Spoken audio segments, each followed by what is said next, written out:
શિયાળાની આ ઠંડીમાં અત્યારે લીલું લસણ માર્કેટમાં ખૂબ જ મળે છે. લીલા લસણના ગુણકારી ફાયદા તો આપણે સૌ જાણીએ જ છીએ.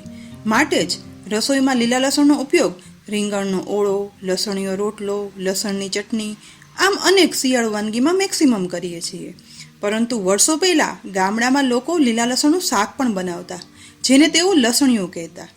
લીલા લસણની એકદમ માઇલ્ડ ફ્લેવર સાથે આ સ્વાદિષ્ટ બનતું શાક બાજરાના કે જુવારના રોટલા સાથે અદ્ભુત લાગે છે. અને આ લસણીયું ખાતા ખ્યાલ જ ના આવે કે આ શાક છે તે ફક્ત લીલા લસણમાંથી બન્યું છે. તો ફ્રેન્ડ્સ, લીલા લસણની આ સિઝનમાં હું તો પર્સનલી કહીશ કે આ લસણીયું તો જરૂરથી બનાવજો જ, અને એકવાર સ્વાદ ચાખીને પછી તમે જ વારંવાર બનાવશો એ મારી ગેરંટી. લસણીયું બનાવવા માટે મેં અહીં 150 ગ્રામ લીલું લસણ લીધું છે. આ લસણને સમારી અને તેના નાના ટુકડા કરતાં તે 2 બાઉલ ભરાયા છે. હવે બનાવવાનું શરૂ કરીશું, જેના માટે ગેસની લો ફ્લેમ પર એક કઢાઈમાં 1 ચમચી શુદ્ધ ઘી ઉમેરશું. ઘી ગરમ થવા લાગે એટલે તેમાં 5 ચમચી સિંગ તેલ ઉમેરશું. લસણીયું બનાવવામાં સિંગ તેલનો એક ખાસ સ્વાદ હોય છે, અને લીલું લસણ જ્યારે ઘી અને તેલમાં સતરાય છે ત્યારે એક અનોખી ફ્લેવર પણ આપે છે. તેલ અને ઘી બંને ગરમ થાય એટલે તેમાં 1 ચમચી જીરું ઉમેરશું. સાથે જ 1 તમાલપત્ર ઉમેરશું, 2 ટુકડા તજના ઉમેરશું, 3 લવિંગ ઉમેરશું અને 1 બાદિયાને એડ કરશું. સાથે જ અડધી ચમચી હિંગ પણ ઉમેરશું. જીરું ધીમે ધીમે ફૂટી અને ઉપર આવવા લાગે એટલે ઘી તેલમાં આ બધા જ આખા મસાલા જીરું સાથે સતરાવાની ખૂબ જ સરસ સુગંધ આવવા લાગશે. એટલે તુરંત જ તેમાં નાના ટુકડામાં સમારેલા લીલા લસણના બંને બાઉલ ઉમેરી દઈશું. જુઓ, ગરમ વઘારમાં લીલું લસણ ઉમેરતા જ સતરાવા લાગે છે. તો હવે ચમચા વડે વઘારમાં મિક્સ કરતા જઈ સતત આ રીતે લીલા લસણને 1 મિનિટ સાતળશું.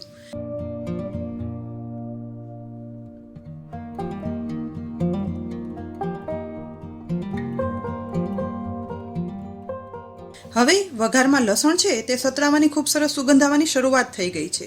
તો ગેસની ફ્લેમ લો રાખતા જ કઢાઈને ઢાંકણ ઢાંકી દઈશું. ઢાંકણ બંધ કરતા વરાળમાં તેલ સાથે લસણ સરસ સતળાય છે.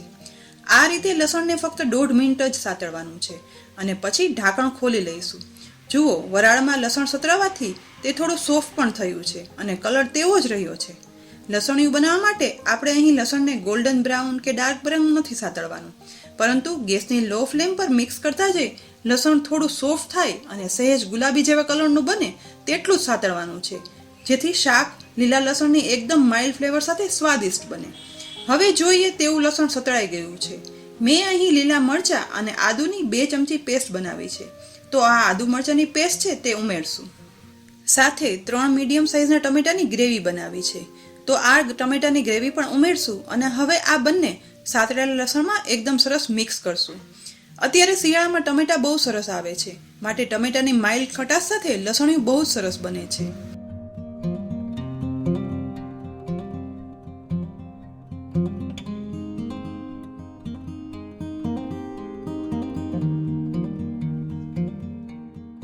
બધું જ મિક્સ થઈ જાય એટલે ફરી કઢાઈને ઢાંકણ ઢાંકી ગેસની લો ફ્લેમ પર ફક્ત 1 જ મિનિટ ચડવા દઈશું. 1 મિનિટ પછી ઢાંકણ ખોલતા જ ટમેટાની ગ્રેવી સાથે લસણ ખૂબ જ સરસ ભળી ગયું છે અને તેલ પણ છૂટું પડ્યું છે. તો હવે એક વખત બધું મિક્સ કરશું અને પછી મસાલો કરશું, જેમાં પ્રથમ અડધી ચમચી હળદર પાવડર ઉમેરશું, 1 ચમચી લાલ મરચું પાવડર ઉમેરશું અને સાથે અડધી ચમચી ધાણા જીરું પાવડર ઉમેરશું. સ્વાદ પ્રમાણે મીઠું પણ ઉમેરી દઈશું અને છેલ્લે અડધી ચમચી ગરમ મસાલો પણ ઉમેરશું. હવે બધું જ સરસ મિક્સ કરી અડધી મિનિટ માટે સાતળશું, જેથી મસાલા બધા જ સતળાય અને તેની ફ્લેવર ઉભરી અને બહાર આવે. હવે મસાલા સરસ ભળી ગયા છે તો મેં અહીં 2 ચમચી જેટલો સિંગદાણાનો ભૂકો કર્યો છે અને 8 થી 10 કાજુના ટુકડા પણ કરી રાખ્યા છે. તો પ્રથમ તેમાં સિંગદાણાનો ભૂકો ઉમેરશું અને કાજુના ટુકડા પણ ઉમેરી દઈશું. સાથે મેં અહીં ફાફડી ગાંઠિયા 50 ગ્રામ લીધા છે. તો આ ફાફડી ગાંઠિયાનો હાથ વડે જ આ રીતે અધકચરો ભૂકો કરી અને ઉમેરી દઈશું અને બધું જ આ રીતે સરસ મિક્સ કરશું. અહીં ફાફડી ગાંઠિયાને બદલે ઘરમાં ઉપયોગમાં લેતા કોઈ પણ ગાંઠિયા પણ વાપરી શકાય છે, અને ગાંઠિયા ના હોય તો ઝીણી સેવનો ભૂકો પણ ઉપયોગમાં લઈ શકાય છે.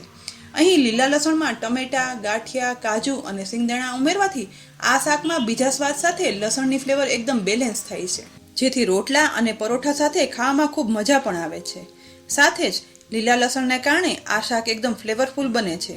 અને ખાસ વાત તો એ કે લીલું લસણ વધારે ખાવાથી ગરમ પડે છે એ છાપ આપણા મનમાં હોય તો આ રીતે લસણિયું બનાવવાથી તે ગરમ પણ નથી પડતું અને લીલા લસણના ગુણકારી ફાયદા પણ સ્વાદ અને ફ્લેવર સાથે મળે છે. હવે આ બધું મિક્સ થઈને તેલ પણ છૂટું પડી ગયું છે, તો તેમાં 1 ચમચી દહીં ઉમેરશું અને આ રીતે બધું જ હલાવી અને મિક્સ કરશું. દહીં ઉમેરવાથી થોડી તીખાશ પણ ઓછી થાય છે અને દહીંથી શાકનો સ્વાદ પણ વધે છે. હવે દહીં મિક્સ થઈ જાય પછી તેમાં ફક્ત 1 ચમચી દેશી ગોળ ઉમેરશું. ગોળ ઉમેરવાથી તીખાશ ખટાશ સાથે ગળાશ ભળવાથી શાક એકદમ સ્વાદિષ્ટ બને છે અને બધા જ સ્વાદનું પરફેક્ટ બેલેન્સ થાય છે. હવે ફક્ત ગોળ ભળી જાય તેટલું જ મિક્સ કરવાનું છે અને ત્યારબાદ ઉપરથી 2-3 ચમચી જેટલું કાચું લીલું લસણ આ રીતે ઉમેરશું, જેથી સતળાયેલા લસણના આ શાક સાથે થોડું એવું કાચું લસણ એકદમ ક્રન્ચી સ્વાદ આપે છે. હવે ફરી કઢાઈને ઢાંકણ ઢાંકી અને ફક્ત અડધી મિનિટ માટે જ લો ફ્લેમ પર રાખશું અને ત્યારબાદ ઢાંકણ ખોલશું તો લીલા લસણ અને મસાલાની અદ્ભુત સુગંધ સાથે ખૂબ જ સ્વાદિષ્ટ લસણિયું બની અને તૈયાર છે. મારા ઘરમાં તો મેં જ્યારે આ લસણિયું બનાવી અને પીરસ્યું ત્યારે બધાને એટલું ભાવ્યું કે તુરંત જ ખવાઈ ગયું અને કોઈ પણને ખ્યાલ જ ના આવ્યો કે આ શાક લીલા લસણમાંથી બન્યું છે.